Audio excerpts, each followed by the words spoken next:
I get it. You've read the title of this video and you're thinking this guy is on something, and maybe you want whatever I'm on. But in all honesty, I did a lot of research to come to this conclusion. And when you watch this video from start to finish, I think you're going to agree with me that it is possible F1 27 is going to have an open world mode, and I think it'll be based on the F1 Paddock. So let's go ahead and talk about all the details on why I think this is possible. So first, we have to talk about something known as the EA acquisition that happened just a couple of months ago. EA announced an agreement to be acquired by PIF, Silver Lake, and Infinity Partners for $55 billion. Yes, cha-ching. But there's two aspects of this deal that I think people need to understand a little bit. And huge shout out to a Reddit user who mentioned this that kind of came from my research. And I don't want to bore you with all this financial shit, so don't worry, I'll make it super quick and summarize. Now, one of the first things is that this deal takes EA off the stock markets and basically makes it a private firm. This means that the company, or EA, is going to be free from the rigors of quarterly reporting, and it will allow them to make long-term decisions.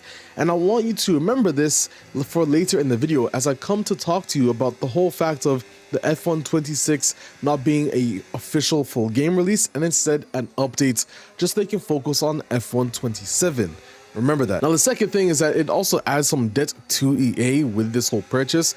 But honestly, as much as debt is debt, don't want to bore you with the whole financial stuff. And I think that regardless, the long-term decision thing is still going to be a key factor in one of the two things that people might want to know about. And when you look at that, look at the time it took me to explain to you some of that financial BS. So now, let's get into the actual fun stuff about why I think that this means it's going to be an open world game for F1 27, or not the whole game, but just an open world mode. The first thing you have to do to grasp that whole concept is take a look at the announcement for EA's F1 franchise. Now, they announced this on November 18th, which, remember, is after the whole acquisition thing. Today, EA Sports confirms future plans for F1 25, with the game set to represent both 2025 and the 2026 championships. And this, of course, is the most important part, that F1 27 will be the start of a new and more expansive F1 experience, and starts being the key word, because whatever they're planning, obviously they won't have it all ready for 27, but over the next couple of years, I think that they're going to expand on whatever the hell this new experience is. So essentially what's going to happen is that it's going to be a paid expansion, and it's going to bring the new cars, the new regulations, the teams, the drivers, etc., etc. And the decision to offer premium content is part of a strategic reset for the F1 franchise, which in 27, it says a new game will be released that looks, feels, and plays differently, delivering more gameplay choices. Key word here. One thing I should also remember is that I'm pretty certain that there was some news a while back about EA extending the license, which was set to expire in 2025 to now expire in 2027, which of course, I'm certain they're going to renew it again with this whole new strategy that they're creating. An important part here is our multi-year plan extends this year's excitement with the 26 expansion and reimagines F1 for 2027 to deliver even more for players at every level around the world. Now, Lee Mather also comes in and says the partnership for F1 27 that is going to deliver a refreshed experience that expands on what longtime players have loved from the franchise, while simultaneously celebrating the excitement of Formula One in new ways, immersing new and existing players in the modern era of the sport. All this is, you could say, yap, marketing yap and all that, but I'm pretty sure there's a bigger picture here. An EA developer also answered a very important question that I'm very thankful I can share with you guys. The person who asked the question said, are you able to share more info regarding the reasons behind this decision? Talking about obviously the delay in F1 27 being a new game. Why now, and what are the benefits? Well, the answer for this was, we want to create greater player value with the 2026 expansion, offering multi-year support and elevating the competitive, cooperative, and story-based features already found in F1 25. Simultaneously building over the 15 years of Formula One heritage, Codemasters and EA Sports will release a reimagined and more expansive F1 game in 27, designed for a wider range of F1 fans, with the knowledge that a third of fans have entered the sport in the past 4 years, which is a pretty massive stat. Now, this also mentions this approach will allow us to offer major upgrades to gameplay, a fresh visual identity, and exciting new features with a game that will look, feel, and play differently, offering more ways to connect and play with friends. This part, more importantly, offering more ways to connect and play with friends. Listen, it's marketing yap, but guess where else there is a marketing yap?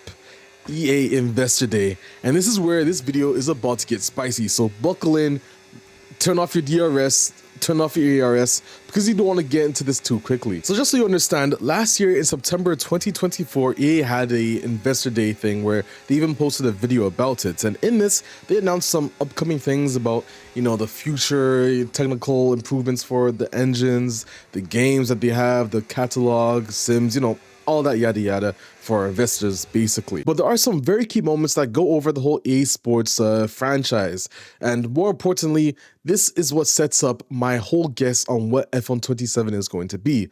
Let's start off with this clip here. Let's see what they say. We have one of the youngest audiences in sport, and many of those fans, especially Gen Z, are reshaping the nature of engagement. For these generations, even before some participate on the field or pitch, their first connection to sport will be through our games. Then their fandom will grow through our games as well. Their understanding of the sport, their passion, connection to friends, and their motivation to participate. So from where we are today, with a player network across EA Sports of more than 265 million already, we actually see our TAM opportunity being far larger than that. To put it in perspective, based on our estimates, we believe there are more than 4 billion sports fans around the world. And more than 1 billion of those are from younger generations who are still growing their fandom. And it's with that in mind that our 5-year strategy positions us for further growth against this opportunity. 5 years. Remember that. Our strategy is built on 3 distinct vectors. Andrew talked about the importance of massive online communities, and we're doubling down there as well with our most significant opportunities in FC, Madden NFL, and college football. Here, they didn't mention F1 20. They didn't mention the F1 franchise at all. Investing in I'll explain that later. Of our sports portfolio and leveraging our technology, capabilities, and scale to deliver for fans on all of our EA Sports franchises. So they did say that. Now, obviously, F1 is an EA Sports game, but I want to take you away from this whole financial yada yada marketing yap, all that.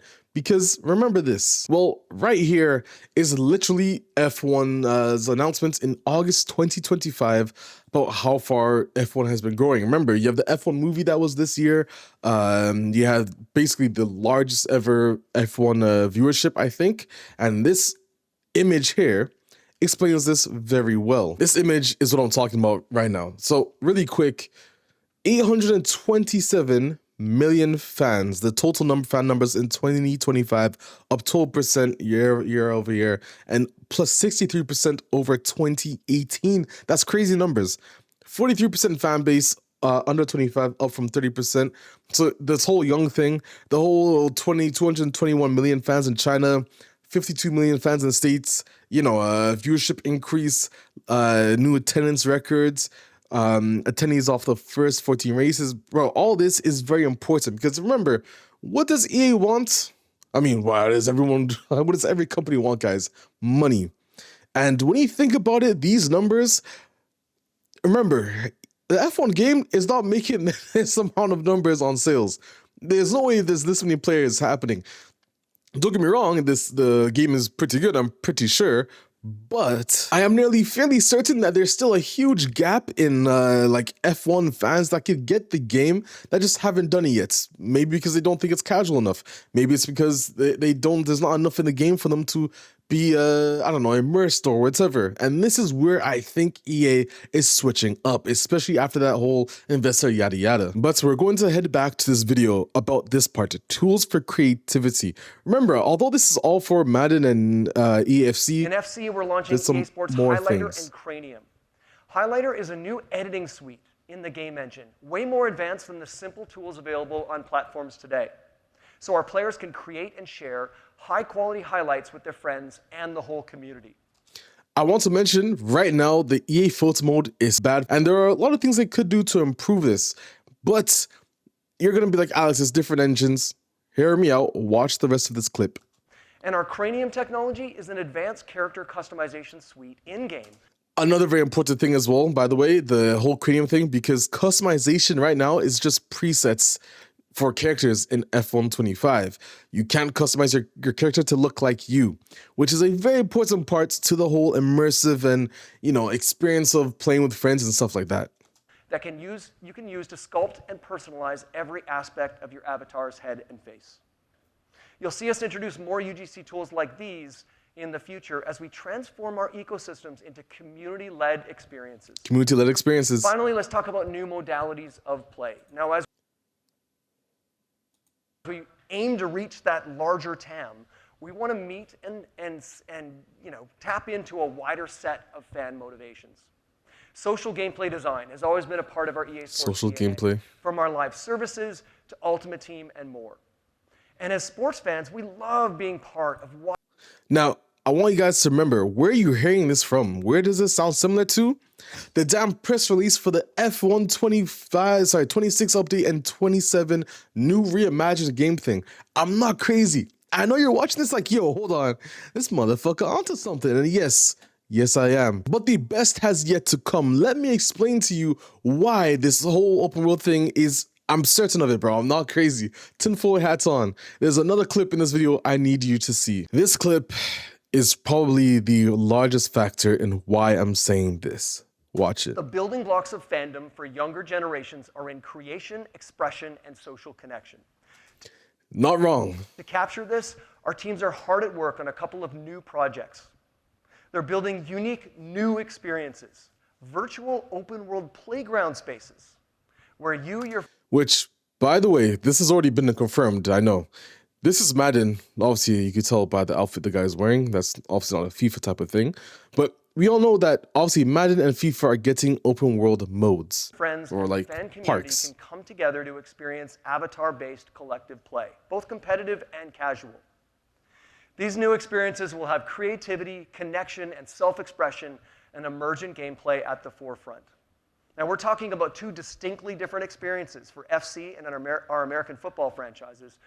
And while we're not ready to share more just yet, we're incredibly excited to introduce these new experiences into our ecosystems in the years ahead.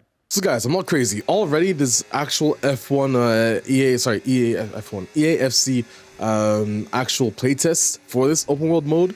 There was a Twitter post on the EA account. I'll leave it up on the screen right now for you to see. But this is in fact factual. This is happening, I think, for the next year EA FC game. But I get it. You're going to be like, Alex, EA FC and Madden makes sense to have an open world thing. It's like NBA 2K Park. You can walk around, play basketball, play soccer or football, etc., etc. And then you're going to be like, yo, it doesn't make sense for F1 because all you do is drive. There's no point of walking around. Well, that is where I think you're not looking at the bigger picture. But what is the bigger picture? Well, F1 Paddock Club. This is what I think is going to be the central forefront of F1 27. F1 Paddock Club is essentially where you can watch races, you can do pit lane walks, you get access to the paddock, the podium celebration, the insider appearances, interviews, etc., etc. Some tickets, I think, are literally upwards of $14,000. I mean, we'll go to Japan, for example. Here we go. F1 at the Paddock Club. You probably can't see the package right now. Let's see. View package. Got this. Your weekend at Suzuka. Crazy stuff you have here. Hotel. Not even USD. 14,000 euros. Bro, that's $20,000 essentially per person, by the way. Per person. You want to add, you and your friend? 30K. Yo, bro, this is crazy money that people like you and I will never be able to see. But what if you could immerse yourself into this through the game? What if, in theory, you could walk around an F1 style paddock? Maybe they can even do it so there's events at each race in the calendar where you can actually stay with your friends and do a watch along. Or even obviously not watch the race live, but even if you could watch the track counter, voice chat with your friends. I think F1 27 is going to go in a crazy different direction. And now you're probably hearing me out like, okay, but what about my team? What about my career? What about ranked? What about online? Don't worry, I'm gonna get to that. So let's open up F1 25 and really talk about what I think is going to be the full package of F1 27. One of the first things I want to mention that the issue is the UI, because right now I don't think it's organized well enough. I get it. This is the main menu: Breaking Point, Career, F1 Movie, F1 World, Survival, blah, blah, blah, blah. For people like me that and like you that have probably already played F1, whatever, you know this menu. It's easy to understand. But as a new player, obviously you can see the descriptors for each menu. But even if I click on F1 World, I'm here. Okay, I go play. How do I go to play a solo race? Okay, you have solo multiplayer events, but this isn't where I get to choose how to do it. And if you go through here, well, and don't worry about my license. I know it's D, please. Bro, online is crazy. Anyways, you're gonna move on. You have to go all the way here, separated to the time trial or Grand Prix. Then only here is where you can actually find time to do something like this, which, again, I think that something like this should not be in a section unless it's a lot more easily organized. I think F1's biggest issue, to be honest, is the whole F1 world and how it currently works. I think that essentially itself has to be changed in terms of how it is, how it works, how it's perceived by the players. That's a huge user experience and user design thing that I think they're going to work on for F1 27. We're probably going to see the biggest overhaul in UI in that game. Because I mean, even when you go to things like driver and my team, we'll go over to Koenigsegg Motorsports, which, yeah, crazy team. Honestly, bro, I'm so gassed about the mods I've done for this. I need to mod our pit and all that, but I'll get into that later. Which, funnily enough, I think you should be able to have a more immersive experience with your creating your team's actual, not only the race suits, but also the pit suits and stuff like that as well. Anyways, what I'm going to talk about here is I feel like even for this, it could improve a little bit more in the organization and user experience, how easy it is to understand. I think it's a bit too cluttered at this current point in time. Now, one thing I want to mention in terms of improvements is Arava, really good YouTuber on F1. He made a video, which I'll also link in the description below, covering what he wants to see improve. Watch his video too, because I agree with everything he says. Granted, he's played F1 a lot more than me, so he probably knows a lot more, but this is me telling you guys from what I think we'll see in F1 27. The next thing I think we'll see is an improved photo mode. So first off, we're going to hit start here. We're going to need to go to the camera. Whoops, sorry, what am I doing? Wait, where's photo mode? Oh yeah, it's an instant replay. Okay, so, right, already, you can already see. I can't believe I fucked it up. Anyways, so you go to photo mode. I don't have to skip ahead, bro. I should be able to just press start and go to photo mode anyways. I need to be able to take pictures without the logo. That is a huge requirement for people who want to do stuff like this. Right now, you cannot change that. I'm pretty certain of it. What you can do is do weather overrides, which is good. You can change the time of day. That is good. Tire override. That is also really good as well. Tire override for all cars, really good as well. So this is how you take pictures on different tracks, even if it's different. Logo position should have an off. Grid lines make sense. Vignettes, you know, obviously they have stuff like this. All this makes sense to have. Effects, you have all this. Good. Target driver, edit camera. You can cycle through all the different cameras that you have. I'm gonna go back to free camera. Camera roll, exposure, depth of field is where I think the issue is actually. It's too, as a user experience, it is compared to other phone modes from games like, even as basic as TDUSC, going up to games that are crazy like Motorfest with its video editor and its photo mode, or Forza Horizon with its crazy photo mode as well. Need for Speed Unbound. This system is, to be honest, not the best in terms of user experience. I think this could be totally redone, even in terms of being able to hide. I don't know, bro. I think they could improve this whole photo mode system entirely. By the way, I got to do a huge, come on, bro. I'm missing the Next Level Racing, the Next Level Racing logo on it, because shout out to Next Level Racing for my racing rig and all that. But yeah, anyways, let's talk about the open world and the whole paddock thing and why I think it's going to be F1 World is going to be scrapped, or maybe they're going to keep the name, but it's going to be an F1 Paddock. So taking a look at everything F1 World has, from solo content to time trials, ranked multiplayer, invitationals, solo multiplayer events, series, survival challenge, all that. What this could easily be turned into is an F1 Paddock club. And I'm going to start my whole yap speech now, because also, by the way, I think this should also improve things like my driver and my team career as well. But, and obviously all tracks being laser scanned, I think that's a big thing. Even Portimao, I assume is already laser scanned, I think, in F1, because it was laser scanned before. But yeah, basically the more immersive F1 experience. So let's talk about it. So first, you have to consider how EA does its other games in their portfolio, and obviously EAFC and Madden including. Then you want to think about how F1 could be this whole imagined and expanded universe. Well, the first things I think is, well, watch-alongs. That's a pretty big thing in F1. And now imagine if that was somehow integrated in a way into the game for each race weekend. For example, you and your friends can invite, you can chill on the game, which is good because now you have concurrent users. You could watch-alongs in the game itself, cheer with your friends, whether they're all the way in North America and you're all the way in Asia. This is a huge community aspect on how EA could improve the whole playing with your friends and even just other people as well. Because remember, the whole thing about F1 World is you also compete to try and improve your constructors or your favorite drivers. So this is a way to expand and immerse that whole system into the game. And in fact, you know, bro, put me on top of if this isn't the plan, EA, hit me up, bro. I give you guys some crazy ideas. It might cost some money, but you guys have it now. I seen the acquisition. 55 billion. I know y'all motherfuckers rich right now. Anyways, in all seriousness though, the F1 Paddock, I think that's something that they would love, or even F1 Liberty Media, the owners, would want to have EA immerse and combine into their game, you know, be able to walk around it for during race weekends, talk to your friends there, do watch-alongs, and then be able to go from the paddock, go into ranked racing, go into multiplayer lobbies, go into, for example, time trials that are online. You can update your times or other events that F1 25 has, but expand on it. Yeah, hold on. Wait, Alex, be quiet for a second. I have to really quickly go over something, because while editing the video, I noticed two things. Well, one, my Lotus shirt showed up as mirrored in all of my videos because of how I use this camera now.